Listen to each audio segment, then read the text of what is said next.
Hi everyone, it's Karen from Karen's Quilts, Crows and Cardinals blog and Redbird Quilt Co. here for the next edition of our 2016 Free Motion Quilt Along.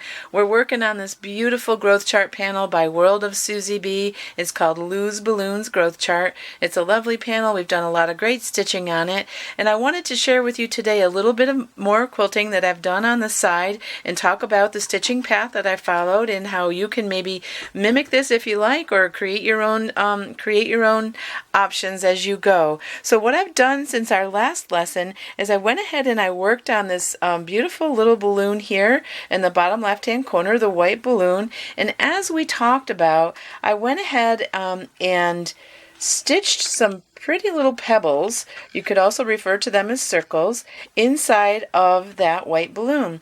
Now I didn't stitch them too dense, I did them kind of big and chunky, and the reason I did that is because the stitching that we've done so far has not been real dense. If you take an area that's not stitched densely, in general the whole panel that we've done kind of loosely, and you stitch a really fine motif or really dense, it'll kind of make the whole panel kind of scooch in on you and scrunch in that particular area and shrink. So I didn't want to stitch too fine of pebbles in this area, and you can see that what I did was I stitched around the whole perimeter, and then I went ahead and came inside and just worked my way in, stitching these big chunky circles, backtracking or sneaking around on a previously stitched line as necessary in order to get to the next position that I wanted to be at to stitch the next part of the pebble. The whole outline, the whole balloon is outlined, and I used this beautiful Aurifil white color. I think it's number 2024 that's on the supply list. I also put that color in my bobbin. It's always a little bit scary to have, especially on white, to have something different in your bobbin color. Your tension issues will show up really quickly if you have two different color threads on that. So this was a lot of fun to stitch.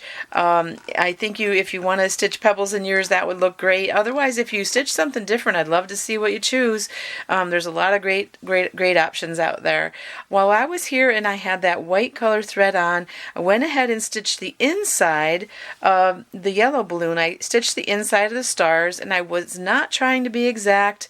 I just came on the inside, stitched kind of echoed on the inside the star, and then worked my way in and did another little echo inside of that. You can see that's the case in all three of these little stars here in this yellow balloon.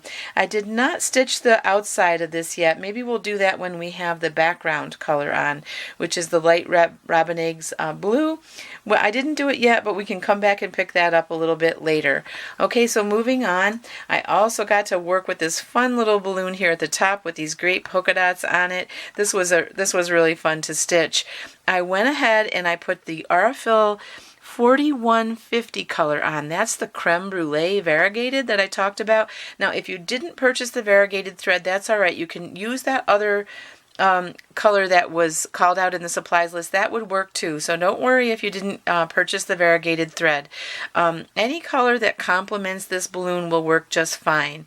So what I did was I stitched around the whole perimeter of the balloon with the creme brulee, and then I positioned myself so that I started in, so that I stopped ended over here, and what I did was I came in and I worked my way in doing these little tiny loop-de-loops all the way through the inside of this balloon. I did one entire continuous stitched path through the center of this balloon, just doing the same loop-de-loops that we used down in Lou in order to travel from one swirl to the next swirl. So it's the exact same design, and you can see it's just one continuous path in and around, not really tight around the polka dots, but just close enough to give them a little poof.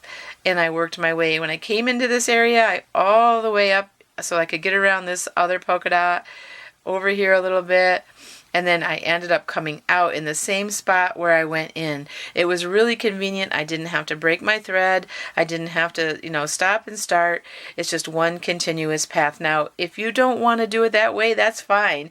I'd love to see anything that you create. There's so many choices out there, but what it did, and I'll be able to show you a little bit better in the still pictures, is it really gave these white polka dots a lot of poof.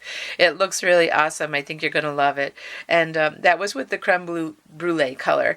And of course, I'm still using a 7511 needle.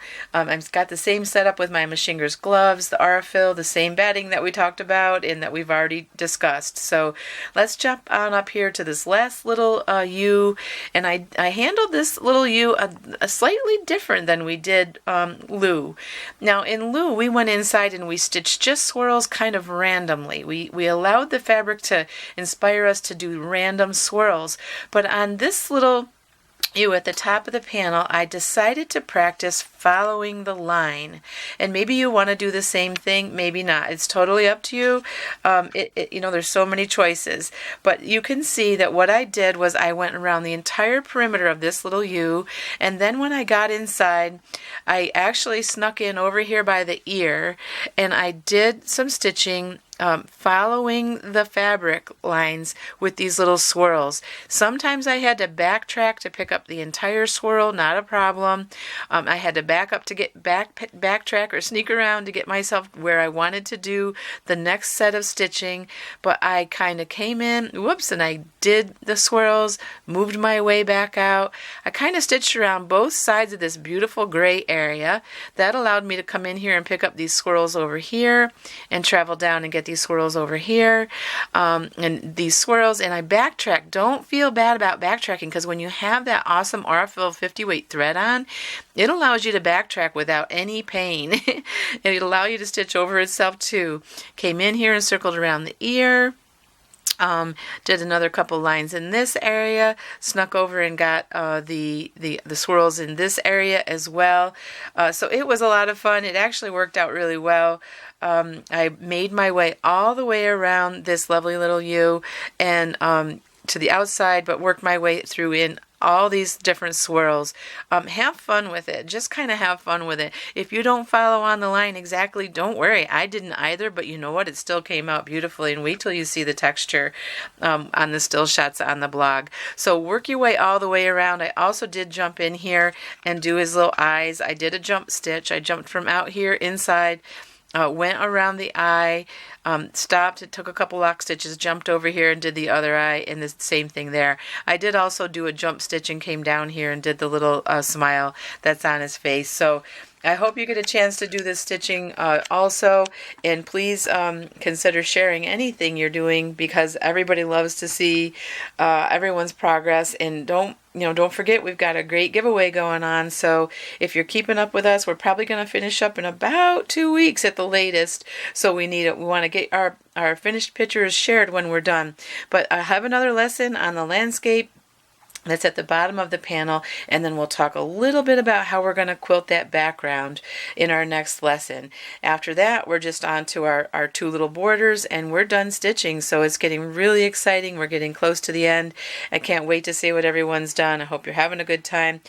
Be sure to jump over to the blog post now, because I'll share a lot of still pictures there. You can address your questions over there if you want to, or you can leave them on the YouTube video. I'm going to sign off for now, so thanks for stopping by. It's Karen's Quilts, Crows, and Cardinals blog and Redbird Quilt Co. signing off on our last edition, or not our last one, but our latest edition of the Redbird Quilt Co. 2016 Free Motion Quilt Along. Thanks, everyone.